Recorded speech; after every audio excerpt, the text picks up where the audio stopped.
Welcome to the January episode of the JD Power Travel and Hospitality Podcast. I'm Sarah Baggett with the Marketing Department, and I'm joined today with Michael Taylor and Andrea Stokes. Welcome. Hello. Hello, Happy New Year. Happy New Year. Well, Andrea, Mike, we are here to talk about our predictions for the industry in 2024. Lots of exciting new developments. We've got lots to look at. And I'd like to kick us off with Andrea, your predictions about the hotel industry in 2024. You want to talk a little bit about that? Sure. So last year, I recall, made a prediction about the number of new hotel brands that would be introduced in 2023. I was way off on my prediction. I think I maybe predicted five or six brands, but all in all, I think we ended 2023 with 10 plus new hotel brands introduced across, all of the large hotel chains. So that was an interesting development, something I just was not thinking would happen. But I'm going to try again this year and predict the number of new hotel brands to be introduced. I would say I'm going to go with, around maybe six or seven. I want to say maybe things will slow down a little bit from last year. I know, the demand is out there for franchisees and they want new hotels and new locations or converting old hotels into modernized hotels. I think that there are a lot of brands to choose from. And I think the pace of sort of the brand development side of things will slow down a little bit. In terms of hotel demand on the consumer side, I do think we'll have kind of a flat year compared to 2023. I think 2024, if hotel demand grows at all, it'll be maybe by 1% or 2%. I think, while the economy has held up and, lots of people traveled in 2023, hotels were able to hire back employees or at least keep hiring employees. I think we're just going to see things sort of, remain steady. That said, I think, again, the economy is held up and 2024, perhaps if we see maybe a decline in interest rates and, the economy kind of continue to chug along, we're definitely not going to see a decline per se in hotel demand. So, in terms of management, I do think there will be more consolidation with management companies. So, there were some mergers last year and even the year before coming out of the pandemic. I do think a couple of management companies this year will combine or merge, um, or perhaps there'll be, some kind of buyout. But I think again, hotel owners and franchisees will have a lot of options for franchising and managing their hotel properties. It sounds like a lot of directions demand could go, but it also like travelers will have a lot of choices with these new brands and different portfolios. Absolutely, absolutely. Well, speaking of demand, Mike, let's throw it over to you. What is it looking like for airlines in 2024? Well, I think with adding on to what Andrea said, I think there's going to be just a leveling off of demand, if not a slight decrease. I'd be a little bit wary of the decrease side of it. I just don't see demand rising much faster or any more than it did in the past 2 years. So that's as far as demand goes. That's how what I see. Some of the other things I think are going to happen in the airline space. There's going to be more trouble for Boeing aircraft, unfortunately. And I want to be very cautious about what I say, but I believe there's a lot of scrutiny on Boeing performance and maintenance and engineering, which in the past has been outstanding. And we may see that there's going to be a few things pointed out that Boeing should be doing or should have been doing over the past several years. And this, of course, will just make everything safer. There's no unsafe aircraft. I want to make sure I'm very clear on that being flown. There's just certain things that may happen in flight that may require some more maintenance costs than what were projected. And I think Boeing could do some things to address that. I don't predict that there's any more doors blown off like they had with Alaska Airlines, but there'll be minor issues, I believe, that need to be corrected through engineering. Some of the other airline things I see happening is that the JetBlue Spirit merger, which was put on the kibosh, or the kibosh was put on it, I guess is the way you say it, by the federal courts this past week. I believe that Spirit will be back in play with someone else. And so I think that there's still some outside chance there that Spirit will be acquired by somebody to fill in basically some geography and some reach for various airlines that may want to add that to their portfolio and to their passenger system, their plane system. And the last thing I think will happen in the airline space is that the Department of Transportation will do something to try and influence the upcoming election during this year. I think they're in the past have done crazy things trying to make airlines responsible for things that no one can be responsible for, like weather delays and things like that. I think that there are going to be some kind of crazy little things that'll bring the DOT up in the headlines and position the administration as working for the passenger and things like that. They'll probably make no difference whatsoever. But I believe that's what DOT will be doing in 2024. We love to talk about those weather delays, don't we? Yeah, everybody does. Yes. Well, while we're here, if you're catching a plane, you're spending some time in an airport, any predictions as far as airports go for 2024? Yeah, one of the issues we've been tracking at JD Power has been the usage of airline lounges.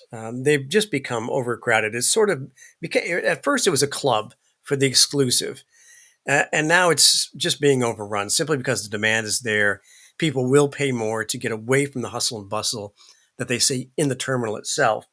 But as more and more people get added to finite lounge space, they run out of quite literally they run out of seats. And a lot of times you'll see those lines form in lounges. I see it at JFK all the time as you come out of security and go around the corner. There's a Delta airline lounge right at security, and half the time there's a line of 20 people, waiting for someone to leave and open up a seat so someone can come in. I think they're going to be a little bit more creative in the coming year. Delta did try to restrict the amount of people who could access a lounge and kind of did it in a sort of a heavy-handed way and got a little bit of backlash when they backed it off. I, being, to be frank here, to be completely honest and disclose everything, I'm a American Express Platinum holder, and that affected me. They were not going to allow Platinum members to access Delta lounges, but they kind of reversed course on that. But I believe they're going to find some other creative ways because they simply have to, because they're not really providing a service that people really want to have. Obviously, you go to a lounge to relax and wait out your time before you have to go to the gate. And if that's not pleasurable, you're not going to be happy with the brand itself. And I believe that's where most of the airlines find themselves. So I think there's going to be some creativity in restricting the amount of people that are going to access lounges. I think people are happy as long as they have access to a charging port, right? For their cell phones and devices. That's what they're looking for. Yes, when we do our cell phone service on a product we call Passenger View, which is using the airport Wi-Fi system to ask any question an airport wants to ask, and all of our airports do a gate study, and the number one most requested thing, far and away, dwarfs everything else, is I want to be able to charge my personal device while I'm sitting at the gate, and the same thing happens in the lounge as well. I know that's definitely true for me. Well, Andrea, speaking of lounges and people traveling, all this good stuff, we've been talking a lot about recreational travel, but what about business travel? What is the outlook in 2024 for business travel? So I've seen, a couple of forecasts, unfortunately, delaying the full recovery of business travel now to 2025. So when we talk about full recovery, I think really we're comparing to 2019. So, is business travel going to get back to the levels, the very high levels, I should say, we saw right before the pandemic? So, unfortunately, I think transient business travel is going to take longer to come back. And I think a lot of people are really questioning, like, will it ever be the same given, the pushback on, companies trying to get their employees back to offices and, remote work is here to stay. I think we do have some data that says, of course, business travelers do believe business travel is important for companies and important to company bottom line, um, to make sure that, the company's clients are satisfied and sales are happening and revenues being generated and all that. But yeah, unfortunately, I think transient business travel is just not going to be where it was in 2024. In terms of group travel and conferences, conventions, meetings, we saw those come back in a big way in 2023. So that's great news, especially for hotels that rely, especially full service hotels that rely on income and revenue from meetings and events. I think 2024 will be similar. We won't really see a decline from 2023, and if anything, we'll see some growth in conferences, meetings, and events. So that's good news on the business travel side. Very interesting. Different types of travel, but always good to have those hotels filled, right? Well, speaking of conferences and getting to these meetings, Mike, I know a popular form of travel is the rental car. So, what are we looking at for 2024? Are we seeing any trends? You have any predictions for rental cars in 2024? Well, I actually have two in the rental car space. I believe that some rental car company in 2024 is going to test out self delivery of vehicles. In other words, the car will be delivered to your house without a driver in it. And you will hopefully be able to return it the same way, in that you don't have to return it to the rental car location. I believe that someone is going to be testing that in 2024. And the other prediction I have is an unfortunate one where I'd say it was an experiment, pretty big bet actually by Hertz and other rental car companies to add EVs to their fleet. This cold snap that we've seen in the middle of the country, and quite frankly out east as well, has really shown some limitations of EVs as a rental fleet, as a big part of a rental fleet. If you've seen the news reports on completely dead EVs at charging stations in Chicago when temperatures got below zero, where the cars could not take a charge if they were at such and such a level, I believe 10% or less of the battery charge. And also the charging stations weren't able to charge the actual vehicles. So a logjam of completely inert EVs occurred at various charging stations around the Chicago area, and just kind of highlighted how difficult it is in some cases to rent an EV and have a pleasurable experience. And we've talked about this on this podcast before. EVs probably can work in various locations, but not in others. And we had talked previously on previous podcasts about, well, you may not want to rent one in, say, Arizona, where you're going to be traveling many hundreds of miles between, towns that might have a charging station. That might be difficult given the range limitations of EVs. And you might not want to rent them in cold weather, as we have seen in Chicago. So they may not go away completely, but as being a very large part of the fleet of rental car companies, I think that the jury is still going to be out. I think there's going to be have to be some technological advances that preclude these issues that we've seen in these really, really cold weather. And you'd also, I believe, see some of the similar kinds of things in really, really hot weather, temperatures over 100 degrees Fahrenheit. So those are my two predictions: self-delivery of rental cars, and then also the de-emphasis of EVs as part of everyone's fleet. And There's that's that it for weather me. And storyline again. yeah, I know. Yeah, weather.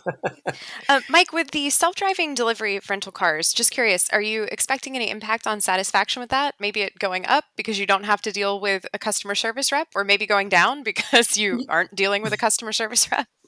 Yes, I think that when we look at JD Power, when we look at what drives satisfaction, the kind of co equal factors are the car itself.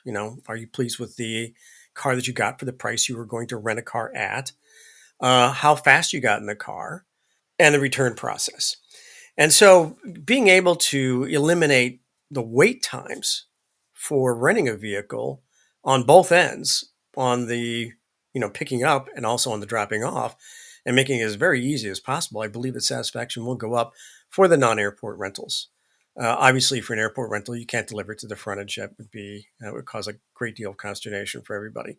But on the local rental side, I believe that's going to happen in the future. Well, Mike, Andrea, thank you so much. Cannot wait to see if your 2024 predictions come to fruition. We Well, appreciate you.